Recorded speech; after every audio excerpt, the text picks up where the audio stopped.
چارپائی اور مذہب ہم ہندوستانیوں کا اوڑھنا بچھونا ہے۔ ہم اسی پر پیدا ہوتے ہیں اور یہیں سے مدرسے، آفس، جیل خانے، کونسل یا آخرت کا راستہ لیتے ہیں۔ چارپائی ہماری گھٹی میں پڑی ہوئی ہے، ہم اس پر دوا کھاتے ہیں، دعا اور بھیک بھی مانگتے ہیں، کبھی فکر سخن کرتے ہیں اور کبھی فکر قوم، اکثر فاقہ کرنے سے بھی باز نہیں آتے۔ ہم کو چارپائی پر اتنا ہی اعتماد ہے جتنا برطانیہ کو ICS پر، شاعر کو قافیے پر یا طالب علم کو غلغپاڑے پر۔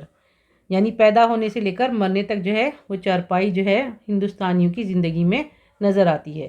جیسے انہوں نے لکھا ہے کہ چاہے وہ مدرسہ ہو، آفس ہو، جیل خانہ ہو، کونسل ہو یا آخرت کا راستہ ہو، ہماری گھٹی میں پڑی ہوئی ہے اور اس پر بیٹھے بیٹھے دوا بھی کھاتے ہیں۔ کچھ فقیر لوگ بیٹھے ہوئے بھیک مانگتے رہتے ہیں، کبھی پہلے اس میں شاید لوگ بیٹھ کے شاعری کرتے ہوں اور یا پھر قوم کے بارے میں سوچتے ہوں۔ یہ سب باتیں جو ہے انہوں نے بہت مزاحیہ انداز میں لکھی ہیں۔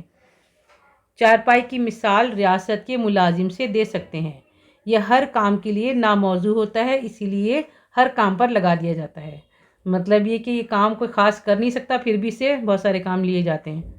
ایک ریاست میں کوئی صاحب ولایت پاس ہو کر آئے، ریاست میں کوئی آسامی نہ تھی جو ان کو دی جا سکتی، آدمی سمجھ بوجھ کے تھے۔ راجہ صاحب کے کانوں تک یہ بات پہنچا دی کہ کوئی جگہ نہ ملی تو وہ لاٹ صاحب سے طے کر آئے ہیں، راجہ صاحب ہی کی جگہ پر اکتفا کریں گے۔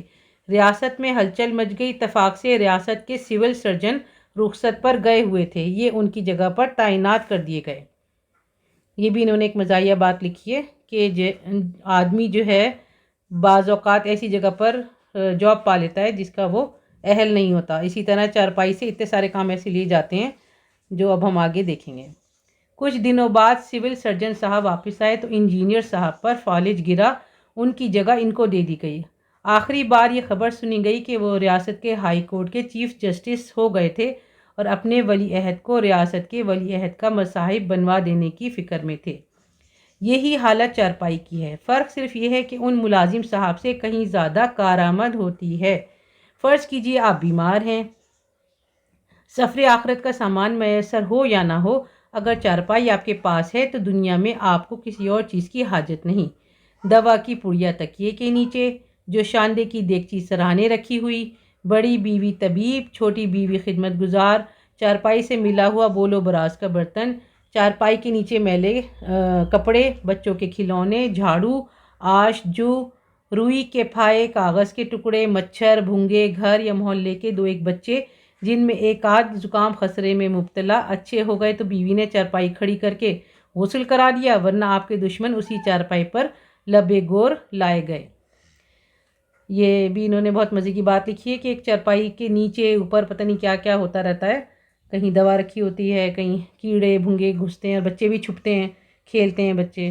اور اسی طرح یہ کہ جب قبر تک لے جایا جاتا ہے تب بھی چارپائی کی ضرورت پڑتی ہے، جب بیمار ہوتے ہیں تب بھی چارپائی پر ہی آرام کرتے ہیں۔ ہندوستانی گھرانوں میں چارپائی کو ڈرائنگ روم، سونے کا کمرہ، غسل خانہ، قلعہ، خانقاہ، خیمہ، دواخانہ، صندوق، کتاب گھر، شفا خانہ سب کی حیثیت کبھی کبھی بیک وقت ورنہ وقت وقت پر حاصل رہتی ہے۔ کبھی الگ الگ ٹائم میں اور کبھی ایک ہی ٹائم میں سارے کام کرتی ہے چارپائی۔ اور یہ چارپائی کا جو مضمون ہے یہ بہت ہی زیادہ امپورٹنٹ ہے، میں نے بلکہ دیکھا بھی ہے کہ یہ آپ کے پیپر میں آ سکتا ہے بورڈ کے امتحان میں، اس لیے آپ اس کو غور سے سنیں اور سارا کام اس کا نہایت توجہ سے کریں۔ کوئی مہمان آیا، چارپائی نکالی گئی، اس پر ایک نئی دری بچھا دی گئی جس کی تہہ کے نشان ایسے معلوم ہوں گے جیسے کسی چھوٹی سی اراضی کو مینڈوں اور نالیوں سے بہت سے مالکوں میں بانٹ دیا گیا ہے، اور مہمان صاحب میں اچکن، ٹوپی، بیگ، بوگچی کے بیٹھ گئے۔ مطلب جیسے کہ کھیتوں میں جو ہے ڈیوائیڈ کر دیے جاتے ہیں حصے، اسی طرح بہت پہلے کی رکھی ہوئی چادر کو جو نکال کے بچھایا جاتا ہے تو اس پہ اسی طرح کے نشان نظر آتے ہیں۔ اور جو مہمان صاحب ہوتے ہیں وہ اپنے پورے ساز و سامان کے ساتھ اس پہ بیٹھ جاتے ہیں۔ تھوڑی دیر کے لیے معلوم کرنا دشوار ہو گیا کہ مہمان بیوقوف ہے یا میزبان بد نصیب۔ چارپائی ہی پر ان کا منہ ہاتھ دھلوایا اور کھانا کھلایا جائے گا اور اسی چارپائی پر یہ سو رہیں گے۔ سو جانے کے بعد ان پر سے مچھر مکھی اس طرح اڑائی جائے گی جیسے کوئی پھیری والا اپنے خونچے پر سے جھاڑو نما مورچھل سے مکھیاں اڑا رہا ہو۔ چارپائی پر سوکھنے کے لیے اناج پھیلایا جائے گا جس پر تمام دن چڑیاں حملے کرتی، دانے چگتی اور گالیاں سنتی رہیں گی۔ کوئی تقریب ہوئی تو بڑے پیمانے پر چارپائی پر آلو چھیلے جائیں گے۔ ملازمت میں پینشن کے قریب ہوتے ہیں تو جو کچھ رخصت جمع ہوتی رہتی ہے اس کو لے کر ملازمت سے سبکدوش ہو جاتے ہیں۔ اسی طرح چارپائی پینشن کے قریب پہنچتی ہے تو اس کو کسی کال کوٹھی میں داخل کر دیتے ہیں۔ جب مطلب بہت سال ہو جاتے ہیں استعمال کرتے کرتے تو اس کو کسی اس میں ڈال دیتے ہیں اسٹور میں، اور اس پر سال بھر کا پیاز کا ذخیرہ جمع کر دیا جاتا ہے۔ ایک دفعہ دیہات کے ایک میزبان نے پیاز ہٹا کر اس خاکسار کو ایسی ہی ایک پینشن یافتہ چارپائی پر اسی کال کوٹری میں بچھا دیا تھا اور پیاز کو چارپائی کے نیچے اکٹھا کر دیا گیا تھا۔ اس رات کو مجھ پر آسمان کے اتنے ہی طبق روشن ہو گئے تھے جتنی ساری پیازوں میں چھلکے تھے، اور وہ یقیناً 14 سے زیادہ تھے۔ جیسے یہ محاورہ کہتے ہیں نا 14 طبق روشن ہونا، تو یہ انہوں نے یہاں پہ استعمال کیا ہے کہ بہت ساری پیاز کے چھلکے تھے، پیاز تھی اور انہیں وہاں پہ لٹا دیا تھا، تو ظاہر ہے بہت ہی عجیب ان کو لگا ہوگا، پیاز کی بسی ہوئی ہوگی ساری، تو انہوں نے یہ مذاق میں بات لکھی کہ میرے جو ہے طبق روشن ہو گئے، اور وہ یقیناً 14 سے زیادہ تھے، اور جتنے چھلکے تھے اتنے مطلب طبق روشن ہو گئے۔ چارپائی ایک اچھے بکس کا بھی کام دیتی ہے۔ تکیے کے نیچے ہر قسم کی گولیاں جن کے استعمال سے آپ کے سوا کوئی اور واقف نہیں ہوتا چھپا چھپا کے رکھی جاتی ہیں۔ ایک آدھ روپیہ بچے ہوئے پیسے جیسے رکھ لیتے ہیں، چند دھیلے پیسے، اسٹیشنری، کتابیں، رسالے، جاڑے کے کپڑے، تھوڑا بہت ناشتہ، نقشے سلیمانی، فہرست دواخانہ، سمن، جعلی دستاویز کے کچھ مسودے، یہ سب چارپائی میں آباد ملیں گے۔ کبھی کبھی کچھ ایسی چیزیں لوگ رکھ لیتے ہیں، کپڑے بھی رکھ لیتے ہیں، پڑھتے پڑھتے سو جاتے ہیں تو کتابیں، رسالے، یہ چیزیں رکھتے ہیں۔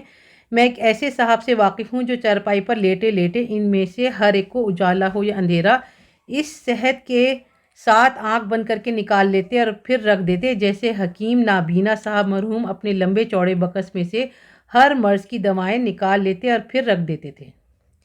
مطلب ایسے ایک صاحب تھے جو لیٹے لیٹے دوائیاں نکال کے دیتے رہتے تھے۔ حکومت بھی چارپائی ہی پر سے ہوتی ہے۔ خاندان کے کرتا دھرتا چارپائی ہی پر براجمان ہوتے ہیں، وہیں سے ہر طرح کے احکام جاری ہوتے رہتے ہیں، اور ہر گناہ گار کو سزا بھی وہیں سے دی جاتی ہے۔ وہیں بیٹھے بیٹھے وہ مطلب اپنا حکم جاری کرتے رہتے ہیں گھر کے لیے کہ یہ کرو، ایسے کرو، اس کو سزا دو، یہ ہونا چاہیے۔ آلات سزا میں ہاتھ، پاؤں، زبان کے علاوہ ڈنڈا، جوتا، تاملوٹ بھی ہیں جنہیں اکثر پھینک کر مارتے ہیں۔ یہ اس لیے کہ توقف کرنے میں غصے کا تاؤ مدھم نہ پڑ جائے اور ان آلات کو مجرم پر استعمال کرنے کے بجائے اپنے اوپر استعمال کرنے کی ضرورت نہ محسوس ہونے لگے۔ تو جیسے غصہ آتا ہے وہ غصے کا اظہار کرتے ہیں، اور جو بھی چیز ہاتھ میں آتی ہے اسے پھینک کر مارتے ہیں، کبھی ان کا غصہ کم نہ پڑ جائے۔ چارپائی ہی کھانے کا کمرہ بھی ہوتی ہے۔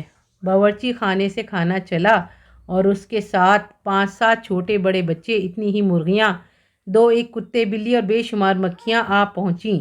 سب اپنے قرینے سے بیٹھ گئے۔ صاحب خانہ صدر دسترخوان ہے۔ ایک بچہ زیادہ کھانے پر مار کھاتا ہے، دوسرا بدتمیزی سے کھانے پر، تیسرا کم کھانے پر، چوتھا زیادہ کھانے پر، اور بقیہ اس پر کہ ان کو مکھیاں کھائی جاتی ہیں۔ ایسا ہوتا ہے نا، بچوں کو ڈانٹ پڑ رہی ہوتی ہے کہ تم کم کیوں کھا رہے ہو، کسی کو ڈانٹ پڑتی ہے تم زیادہ کیوں کھا رہے ہو، اور کسی کو اس پر ڈانٹ پڑتی ہے کہ تمہارے اوپر اتنی مکھیاں بیٹھ رہی ہیں اور مکھیاں آپ کو کھا رہی ہیں۔ دوسری طرف بیوی مکھی اڑاتی جاتی ہے اور شوہر کی بدزبانی سنتی اور بدتمیزی سہتی جاتی ہے۔ کھانا ختم ہوا، شوہر شائر ہوئے تو ہاتھ دھو کر فکر سخن میں چارپائی پر لیٹ گئے، چارپائی پر لیٹ کر گنگنانا شروع کر دیا، کچھ شعر و شاعری سوچنے لگ گئے۔ کہیں دفتر میں ملازم ہوئے تو اس طرح جان لے کر بھاگے جیسے گھر میں آگ لگی ہے، مطلب اتنی تیز رفتاری سے وہ گھر سے بھاگتے ہیں جیسے کہ آگ لگی ہوئی ہے۔ اور کوئی مذہبی آدمی ہوئے تو اللہ کی یاد میں قیلولہ کرنے لگے، بیوی بچے بدن دبانے لگے۔ قیلولہ کا مطلب ہے دوپہر کا کھانا کھا کے آرام کرنے لگے تھوڑی دیر۔ چارپائی ہندوستان کی آب و ہوا، تمدن و معاشرت، ضرورت اور ایجاد کا سب سے بھرپور نمونہ ہے۔ ہندوستان اور ہندوستانیوں کے مانند ڈھیلی ڈھالی، شکستہ حال، بے سر و سامان، لیکن ہندوستانیوں کی طرح غالب اور حکمران کے لیے ہر قسم کا سامان راحت فراہم کرنے کے لیے آمادہ۔ کوچ اور صوفے کے دلدادہ اور ڈرائنگ روم کے اسیر اس راحت و عافیت کا کیا اندازہ لگا سکتے ہیں جو چارپائی پر میسر آتی ہے. مطلب ڈرائنگ روم میں جو صوفے ہوتے ہیں نا ان سے بہت زیادہ آرام چارپائی پر ملتا ہے. چارپائی ہر کسی کو سہولت دیتی ہے، ہر کسی کے لیے آرام کی چیز ہے. شعراء نے انسان کی خوشی اور خوشحالی کے لیے کچھ باتیں منتخب کر لی ہیں، مثلاً سچے دوست، شرافت، فراغت اور گوشہ چمن. ہندوستان جیسے غریب ملک کے لیے عیش و فراغت کی فہرست اس سے مختصر ہونی چاہیے. میرے نزدیک تو صرف ایک چارپائی ان تمام لوازم کو پورا کر سکتی ہے.